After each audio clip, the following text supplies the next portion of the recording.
Hello everybody, this is not a crypto expert chiming in with another video, and in today's video I wanted to go over an announcement made by the president of Venezuela.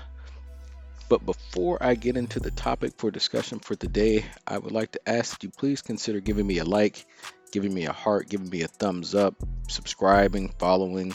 I'm not going to ask you to share because it seems invasive. On my channel, I like to discuss blockchain and cryptocurrency, keep it entertaining with a beat in the background. On to the topic for today, and it comes from CoinDesk, and it is the Venezuelan President Nicolas Maduro has declared all flights out of the country must use the oil-backed Petro cryptocurrency to pay for fuel. In his annual speech to the Venezuelan Constituent Assembly, Maduro announced the state-owned oil company, PDVSA, would only accept Petro for fuel sold to airlines. I decree the sale of all fuel sold by the PDVSA for planes operating international routes be made in petros from now on. It's uncertain whether the new restrictions apply exclusively to the capital's Simon Bolivar International Airport or whether airlines flying from other airports in the country will be targeted too. Similarly, it's not clear if the rules will only apply to Venezuelan airlines or include international carriers. Airlines will be able to purchase fuel using a Petro card that can convert international currencies, including the US dollar, into Petro for payment. We are opening roads to the new economy. We are building a world for the peace and integration of peoples, their happiness and improvement, he said. In his speech, Maduro also declared that government authorities would only accept the Petro for document service fees, including passport applications.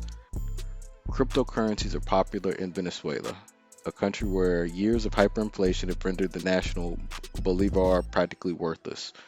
When the government announced it was launching a cryptocurrency backed by the country's vast oil reserves, it hoped the Petro could become a new means of payment to help businesses bypass U.S. imposed sanctions. But the government has so far struggled to push adoption. Despite Maduro's hopes to make it as widespread as the Bolivar, the government said in November that only 400 businesses in the country accepted the Petro. In December, he offered public sector workers, pensioners, and soldiers a $30 holiday bonus in a country where the minimum wage is under $10 a month for signing up to the state-backed cryptocurrency wallet and payments platform Petro app. Maduro previously ordered PDVSA to convert a percentage of its sales and purchases into the Petro in early 2018. During Tuesday's speech, the president ordered the company to immediately sell 4.5 million barrels of oil in exchange for the cryptocurrency, and from then on to sell a minimum of 50,000 barrels per day as an exploration mechanism to sound out industry interest. Now this kind of sounds like extortion. Um, Maybe not extortion, but it doesn't sound like it's anything that's about the decentralization or giving anything freedom. It sounds like the President Maduro is trying to. I mean, it's not even. It sounds like he is forcing people to try to accept his cryptocurrency, which kind of seems anti-crypto. But I guess it's cryptocurrency can be used for whatever means whoever is in control, whatever they want to do with it. I I'm not a fan of this method of trying to force a cryptocurrency or blockchain technology on anyone. I would imagine if this is successful, that we will probably see other countries, possibly China with their digital coin, doing the same thing as far as forcing companies to, if they want to do business with a particular country, make purchases in certain sectors with only using their digital coin or cryptocurrency. So like I said, I don't agree with this.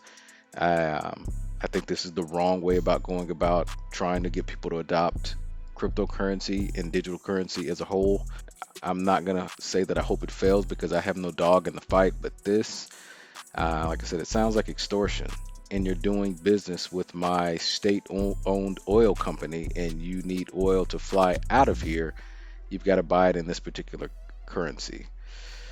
Um, you know, I, I'm not sure how it works with say for example in the United States, if you purchase oil, if you're like an international company and you're leaving from the United States, if you're forced to purchase in US dollars. I mean, if it is, then maybe it's not as bad, but this just seems like trying to force people to adopt a crypto via a gun, or like I said, by extortion. But I mean, I could be wrong. Maybe, like I said, if companies, or not companies, excuse me, if countries force you to buy oil in whatever currency that they're using to fly out, then maybe it's not as bad as I initially thought.